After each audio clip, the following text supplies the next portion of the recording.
The rain has finally stopped. It's not gonna stop us from making a video. Let's jump into it, y'all. In this video, I'm gonna show you an easy way to start making YouTube videos. I'm not gonna waste any of y'all's time. Let's jump into it. Y'all already have that 4K 30 camera in your pocket.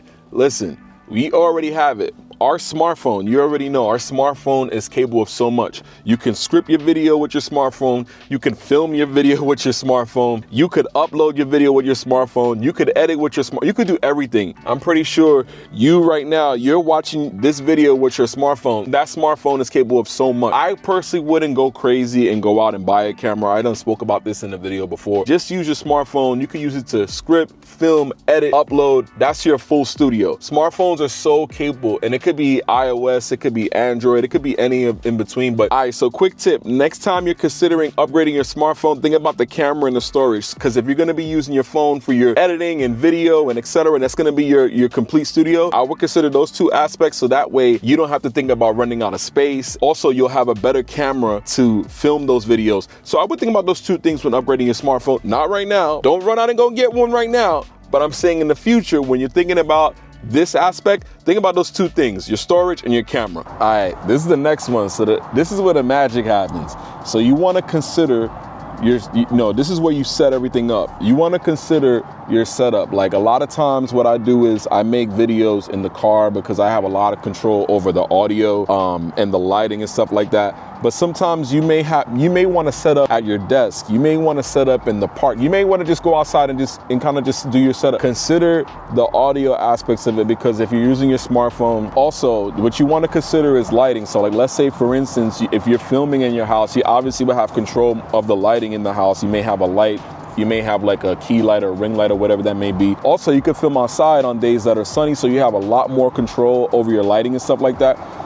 Today is kind of not the most sunniest day, so I got this light that I have with me just in case that I'll put up here to kind of keep myself lit while I'm inside the truck. You want to be lit.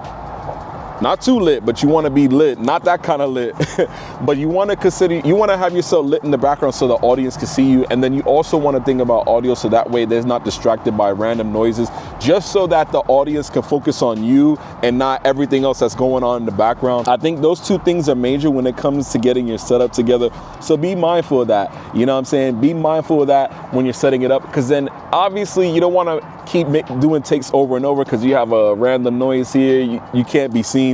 So consider those things when you're making your video. Now for audio, you want to find a spot that's not too noisy. We want to be able to hear you. We want to hear the value that you're going to provide to us. So try to make sure you're the focal point, not anything else that's in the background or around you or whatever it is. You want to be the focal point. They want to hear what you have to say and what knowledge you're going to drop. So find an area where you can be heard. It doesn't have to be absolutely quiet, but you want to find a spot where you could do the video, you could be heard, and you can provide that value to your audience, and they're not distracted by some random anything in the background. Once you have these two things kind of figured out and planned, you want to dial them in, take note of them, so when you want to make this video, if you're using the same space, you can go back to it and then do it again. The most annoying thing is to have all this stuff set up and then you have to do it again and you can't replicate it. You want to make it easier. Let's simplify the process of the setup so that we can get into making the content much easier. All right, so other things to consider is B-roll, music, text. When you think about it, add these things to the video because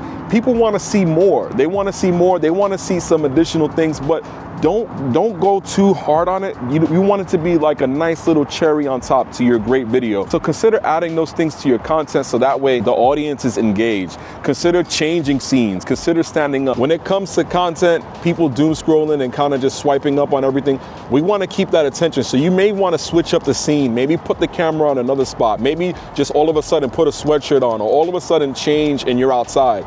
You want to add those little things to your content so that way you can keep your audience engaged. That's why the B-roll, the music, the scene changes, those things are all helpful, because some people, they just get bored. They don't want to see you just in one spot.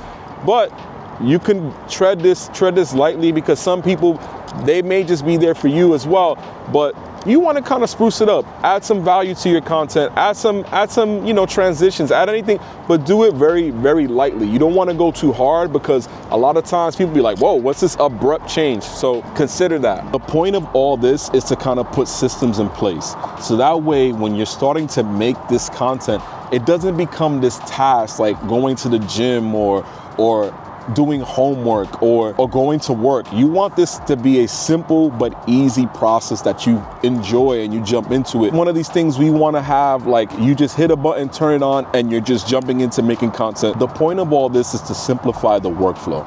You already have to script the video. You already have to shoot the video. You already have to create thumbnails. You have to think of titles. There's so many things that you have to do before you actually jump in and post the content. The idea is to get all these things out of your way, so that way you can get into making content for your audience. Listen, these are some of the things that got in the way when I first started making YouTube videos. If you got value out of this video, do me a favor, drop a like on the video, subscribe if you haven't, and do me a favor, comment down below, what are some things that you use to kind of simplify your workflow? Let's start a conversation. I'd love to hear your ideas, because listen, I'm trying to make this as easy as possible. This is already hard. Listen, if you have any systems or ways to simplify making content, comment down below. I appreciate it. If you made it all the way to the end, I appreciate you. You're a real one. I'll see you on the next one. Y'all take care. Peace.